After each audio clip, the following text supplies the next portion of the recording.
Hi friends, welcome to my channel. बहुत बहुत स्वागत है आप सभी का। तो फ्रेंड्स, आज हम 4 टक्स ब्लाउज की कटिंग कर रहे हैं। यहाँ पर आज 36 या 40 साइज़ के लिए बताऊंगी। तो 40 के लिए बताते हैं क्योंकि रेयर साइज़ है और बहुत से लोगों का होता है। तो 40 साइज़ के लिए 4 टक्स ब्लाउज की कटिंग करते हैं। यहाँ पर पेपर जो है मैंने डबल लिया है इस तरह से। आप चाहे तो सिंगल पार्ट को अलग अलग कट कर सकते हैं। सिंगल पार्ट के ऊपर भी एक बार आपको बता दूंगी कि बैक और फ्रंट पार्ट के ऊपर कैसे कट किया जाता है। आज हम दोनों भी पार्ट एक साथ निकालेंगे। ये थोड़ी सी सिंपल प्रोसीजर है, लेकिन इसमें सिर्फ एक ही पॉइंट याद रखना है, वो मैं आपको लास्ट में बता दूंगी। तो यहाँ पर देखिए, इस तरह से पेपर आपको लेना है। दोनों पार्ट आपके एक ही साथ में अलग हो जाएंगे। इसमें बहुत ज़्यादा मेहनत बिल्कुल भी नहीं लगती और जो भी बिगिनर्स हैं इनके लिए बहुत ज़्यादा आसानी हो जाती है। तो इस तरह से आपको पेपर को डबल रखना है। अब सबसे पहले आपको ब्लाउज की हाइट नापनी है। आपकी जितनी भी ब्लाउज की हाइट है उसमें आपको 1 इंच एक्स्ट्रा मिलाकर लेना है और यहाँ पर इसे मेजरमेंट देनी है। अब सपोज अगर आपकी ब्लाउज की हाइट 14 इंच है तो 15 लेनी है, 15 है तो 16 लेनी है। इस तरह से आपको यहाँ पर मेजरमेंट लेनी है। अब मेरे ब्लाउज की हाइट जो है वो 14.5 इंच है यहाँ पर, तो मैं इसमें 1 इंच एक्स्ट्रा मिला रही हूँ और इसको ले रही हूँ 15.5 इंच तक। तो 15.5 के ऊपर इस तरह से मार्क कर देती हूँ। इसके बाद गले की जो चौड़ाई है इसको हम लेते हैं यहाँ पर 3.25 इंच। 3 इंच को 2 लाइन्स कम लेंगे क्योंकि 40 इंच का ब्लाउज है। 3 भी पूरा आप ले सकते हैं या फिर 3 इंच से थोड़ा सा कम लेंगे तो गला थोड़ा सा कम ब्रॉड रहेगा। अब यहाँ पर देखो, जो शोल्डर पट्टी की चौड़ाई है इसको हम लेंगे 3.25 इंच। 3 इंच और 2 लाइन्स एक्स्ट्रा। आर्म होल को लेंगे 6 इंच के लिए। आर्म होल आप चाहे तो 6.5 इंच का भी ले सकते हैं, लेकिन 6 इंच का सफिशियंट होता है 42 साइज तक। इसके बाद फिर आप आर्म होल को धीरे धीरे बढ़ाकर लीजिए। अब यहाँ पर आर्म होल का इस तरह से निशान लगाएंगे और इस निशान को इस तरह से सीधा कर देंगे। अब आपको यहाँ पर 40 साइज का 4th भाग लेना है। हम 40 साइज का ब्लाउज बना रहे हैं, वो 40 के हम 4 हिस्से कर देंगे। तो 10-10 के 4 हिस्से करेंगे तो 40 यहाँ पर हो जाता है। अब देखो यहाँ पर 40 आ गया। अब इसमें हम 1 या 1.5 इंच एक्स्ट्रा मिलाएंगे मार्जिन के लिए। ये मार्जिन रखना बहुत ज्यादा जरूरी है। तो 1.5 इंच का मार्जिन लेंगे तो 11.5 इंच यहाँ पर हो गया है। ये देखिए पूरा पेपर इसमें आ गया है।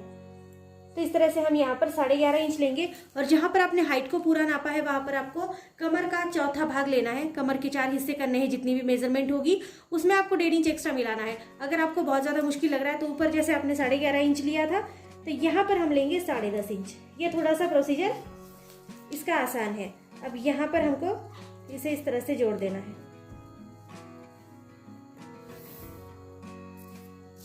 यहाँ से भी इस तरह से तिरछा जोड़ेंगे। कमर का हिस्सा हमारा पतला होता है तो उस हिसाब से हम इस तरह से इसको जोड़ लेंगे। अब आपको आर्म होल यहाँ पर लेना है। तो बैक साइड का आर्म होल हम 1.5 इंच के लिए लेंगे, फ्रंट साइड का 1 इंच के लिए लेंगे। यहाँ पर 2 निशान हमने लगाए। पेपर को इस तरह से आप घुमाकर ले लेंगे और यहाँ पर आपको इस तरह से राउंड शेप देना है।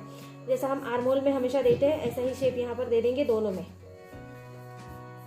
ये देखिए इस तरह से आपको इसको बना लेना है। इसके बाद इसमें क्रॉस पट्टी जरूरी होती है। जब भी हम सिंपल कोई ब्लाउज बनाते हैं या फिर कटोरी बनाते हैं तो हम योग पट्टी या क्रॉस पट्टी इसको हमेशा लेते हैं। तो यहाँ पर मैं क्रॉस पट्टी को ले रही हूँ 3 इंच, 3 इंच के लिए, और दूसरी साइड से लेती हूँ 4 इंच के लिए। ये देखिए यहाँ पर 2 निशान लगाए। यहाँ पर भी हम 3 इंच का एक और निशान लगाकर ले लेंगे। अब ये जो 3-3 इंच के निशान हमने सीधे सीधे लगाए हैं, इन दोनों को भी हम अच्छे से जोड़ लेंगे। अब इसी लाइन के ऊपर टेप को फिर से एक बार रखेंगे इस तरह से और यहाँ पर हमको लेना है 4 या 4.25 इंच के लिए एक मार्क कर लेना है आपको और इसको इस तरह से तिरछा जोड़ते हुए यहाँ पर लाना है। ये हमारी बेल्ट साइड है, आपको याद रखना है इस तरह से। इसके बाद आगे का गला आपके ब्लाउज का जितना भी आपको परफेक्ट आता हो उतना ही लेना है। इसके बाद एक्स्ट्रा कुछ भी नहीं लेना है। अब मैं यहाँ पर आगे का गला 6.5 इंच, 6.5 इंच के लिए ले रही हूँ। यहाँ से भी जैसे ऊपर आपने मार्क किया है 3.25 इंच के लिए, तो यहाँ पर भी आपको मार्क करना है। तो ये मेजरमेंट बिल्कुल सही से आपका आ जाएगा, छोटा बड़ा बिल्कुल भी नहीं होगा। अब यहाँ पर इसे इस तरह से जोड़ देंगे। देन इसके बाद 1 इंच अंदर नापते हुए इसको गोल राउंड शेप लगा लेंगे। आपको जो भी शेप पसंद हो आप वो वाला यहाँ पर लगा सकते हैं। इसके बाद ये 4 टक्स का बिल्कुल सिंपल वाला ब्लाउज है, तो इसमें 4 टक्स लगते हैं। सबसे पहला वाला और इम्पोर्टेंट टक्स, इसको याद रखना बहुत ज्यादा जरूरी है। तो इस वाली लाइन से सबसे पहले हम यहाँ से लेके 4.5 इंच के ऊपर एक टक्स लगाएंगे, 4.5 इंच के ऊपर। ये हमारा पहला वाला टक्स है। इसको 3 इंच तक आपको ऊपर करना है, 3 इंच। इस तरह से 3 इंच तक हम इसको ऊपर करेंगे। हम बना रहे हैं 40 साइज के लिए, तो इस वाले टक्स को आप चाहे तो 2 इंच तक ब्रॉड रख सकते हैं। अगर चाहे तो 1.5 इंच तक रखिए या फिर 2 इंच तक रखिए, सफिशियंट होता है। इसके ऊपर इसको नहीं रखना है। अब देखो यहाँ पर अगर आप 2 इंच के लिए रख रहे हैं तो आपको यहाँ से 1 इंच लेना है, ठीक है। 1 इंच को आपको इस तरह से सेंटर बनाते हुए यहाँ पर एक मार्क करना है, यहाँ पर एक मार्क करना है। 2 इंच के लिए अगर आपने लिया है तो इस तरह से आप मार्क करेंगे।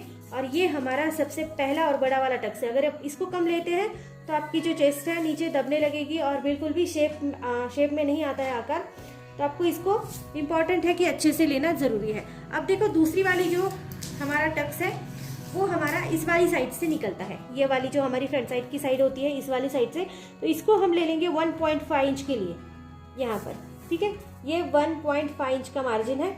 इसको यहाँ से यहाँ तक 1.5 इंच के लिए नाप लिया हमने। अब ये जो आपको सेंटर दिख रहा है इसको 1 इंच का डिस्टेंस देते हुए यहाँ पर आपको मार्क करना है और ये वाला डिस्टेंस यहाँ पर आपको जोड़ देना है। 1 इंच का डिस्टेंस लगाते हुए चलना है, ठीक है। सब तरफ से 1-1 इंच का डिस्टेंस लगाना है। इसमें आपको बिल्कुल थोड़ा सा कपड़ा एडजस्ट करना है। इसमें कपड़ा बिल्कुल भी ज़्यादा नहीं गुताना है, ठीक है। इसके अंदर जैसे हमने बड़ा वाला टक्स लिया है तो ये वाला जो साइड है इसको बिल्कुल थोड़े से कपड़े में आपको एडजस्ट करना होता है। अब ले लेंगे तीसरा वाला टक्स। तो तीसरा वाला इस वाली साइड से हमारा आ जाता है। अब यहाँ से मैं ले रही हूँ 2 इंच के लिए, ठीक है, 2 इंच। कुछ लोग क्या करते हैं, यहाँ से इसको उठाकर यहाँ पर लेते हैं। अगर आप चाहे तो ऐसा भी कर सकते हैं, ये इंपॉर्टेंट नहीं है। लेकिन 4 टक्स इसलिए इंपॉर्टेंट होते हैं क्योंकि चारों बाजू से चेस्ट जो है फिटिंग में बैठ जाए, ठीक है। तो ये फिटिंग आप यहाँ से भी ले सकते हैं, इस तरह से। यहाँ से भी 2 इंच अंतर लेकर आप इसे इस तरह से ऊपर उठा सकते हैं और यहाँ से भी इसको ले सकते हैं। तो ये आपके ऊपर डिपेंड करता है, दोनों तरीके से आपको ब्लाउज जो है वो फिटिंग में ही रहेगा, ठीक है। तो मैं हमेशा यहाँ से लेती हूँ, इसीलिए मैं यहाँ से बता रही हूँ। आप चाहे तो यहाँ से ले सकते हैं। अब आपको फिर से एक बार सेम पॉइंट के ऊपर डिस्टेंस देना है 1 इंच के लिए, इस तरह से। अब इसको इस तरह से हम फिर से एक बार टक्स लगाएंगे। इसमें भी आपको कपड़ा बिल्कुल थोड़ा सा एडजस्ट करना है। इसमें कपड़ा बिल्कुल ज़्यादा नहीं गुताएंगे, ठीक है। थोड़ा सा कपड़ा एडजस्ट करते हुए चलेंगे। अब जो हमारा लास्ट वाला टक्स है वो आर्म होल से आता है, तो इसके लिए इस वाले पॉइंट से डिस्टेंस देना ज़रूरी होगा, ठीक है। तो यहाँ पर 1 इंच का डिस्टेंस देंगे। देखो ये पूरे साइड में हमने 1-1 इंच का, आप चाहे तो थोड़ा सा ज़्यादा डिस्टेंस भी इसमें रख सकते हैं, ठीक है। यहाँ पर भी बिल्कुल थोड़ा सा कपड़ा इसमें एडजस्ट होगा, ज़्यादा कपड़ा इसमें भी नहीं एडजस्ट होगा। ज़्यादा कपड़ा हमारा सिर्फ यहाँ पर आता है, ठीक है। बाकी साइड में सब कुछ सेम होता है, ठीक है। तो ये वाला जो डिस्टेंस था ये 2 इंचेस का था और दूसरा वाला ये 1.5 इंचेस है। ये जो था ये 4.5 इंचेस का था। ये जो डिस्टेंस है ये 3 इंचेस का है, आपको ये याद रखना है, ठीक है। अब देखो यहाँ से जो लिया था हमने ये था 4 इंच और ये वाला जो था ये था 3 इंच के लिए। तो फ्रेंड्स अगर आपको इसमें मेजरमेंट कुछ भी समझ में ना आए या फिर आपको लगे मुश्किल थोड़ा सा, तो मुझे ज़रूर पूछिए। मैं आपको कमेंट में भी इसका जो है आंसर बता दूंगी अगर आपको इसमें से कुछ भी मुश्किल लगता है तो फ्रेंड्स अब देखो इतना होने के बाद हमको इसकी कटिंग करनी है। बहुत ज़्यादा आसान है। इसमें मैंने जो आपको पहले बताया था कि इसमें एक इम्पॉर्टेंट पॉइंट जो मैं आपको बताऊंगी उसको हमेशा याद रखिए। अब देखो यहाँ पर जैसे आपने ये 2 इंच का डिस्टेंस लिया है, आप जब भी इसको कपड़े पे कट करेंगे तो ये 2 इंच का डिस्टेंस आपको यहाँ पर बढ़ाना है। यहाँ पर अभी ये पेपर खत्म हो गया है तो इसलिए मैं बढ़ा नहीं पाऊंगी, तो इसको देखो इस तरह से बढ़ाना है आपको। सपोज इस तरह से आपने यहाँ पर बढ़ा लिया और फिर आप इस तरह से इसको तिरछा ज्वाइन करेंगे। ये एक त्रिकोण की जैसा ज्वाइंट होगा, बिकॉज जब आप इसको स्टिच करेंगे तो ये फोल्ड हो जाएगा कपड़ा। तो ये वाली जगह जो है हम यहाँ पर नाप लेंगे तो यहाँ से ये कपड़ा बिल्कुल आपको कम नहीं होगा। तो ये 2 इंच का मार्जिन आपको यहाँ पर लेना बहुत ज़्यादा ज़रूरी है। अगर आपको कुछ भी ऐसा लगता है कि आपको याद नहीं रहा तो आप मुझसे कमेंट में पूछिए, आपको मैं वापस से एक बार समझा दूंगी।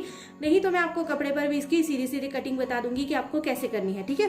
तो नेक्स्ट वीडियो के लिए आप मुझे कमेंट कर सकते हैं कि आप मैं इसको कपड़े पर सीधे बता दूंगी, तो वहाँ पर आपको अच्छे से समझ में आएगा, ठीक है। वहाँ पर कोई अलग साइज आप ले लेंगे।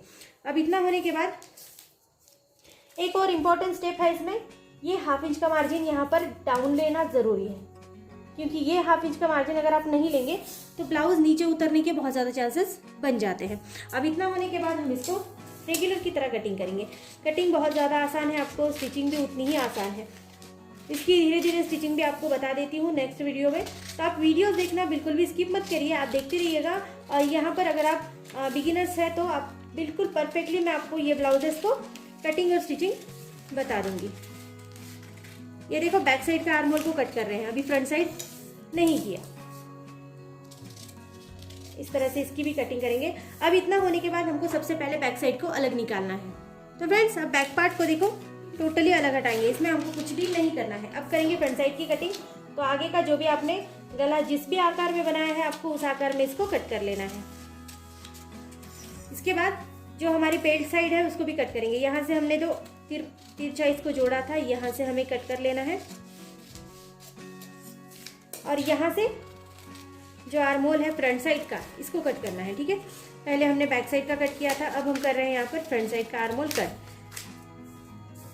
तो इस तरह से हमने इसकी कटिंग कर दी है। बहुत ज़्यादा आसान कटिंग है। स्लीव्स की कटिंग के लिए आपको एक वीडियोस देखने पड़ेंगे, क्योंकि आपको जिस भी साइज़ की स्लीव्स चाहिए मैंने वहाँ पर आपको अवेलेबल करवाई है। बहुत अच्छे अच्छे पैटर्न के साथ भी मैंने वहाँ पर डाली है। तो एक बार आप विजिट करेंगे तो आपको हर साइज़ के लिए स्लीव्स की कटिंग वहाँ पर मिल जाएगी। अगर आप यहाँ पर भी किसी पर्टिकुलर साइज़ के लिए स्लीव्स की कटिंग चाहते हैं तो मुझे कमेंट कीजिए, मैं यहाँ पर भी आपको वीडियो बनाकर बता दूंगी। तो आज हमने 40 साइज़ के लिए सादा ब्लाउज, सिंपल वाला ब्लाउज है 4 टक्स का सादा ब्लाउज, 4 टक्स ब्लाउज की कटिंग करी है। तो वीडियो कैसी लगी ज़रूर बता देना। वीडियो अगर आपको अच्छी लगती है तो चैनल को लाइक कीजिए, शेयर कीजिए, सब्सक्राइब कीजिए और विजिट करते रहिए चैनल पर। So thank you friends, video को पूरा देखने के लिए थैंक यू सो मच।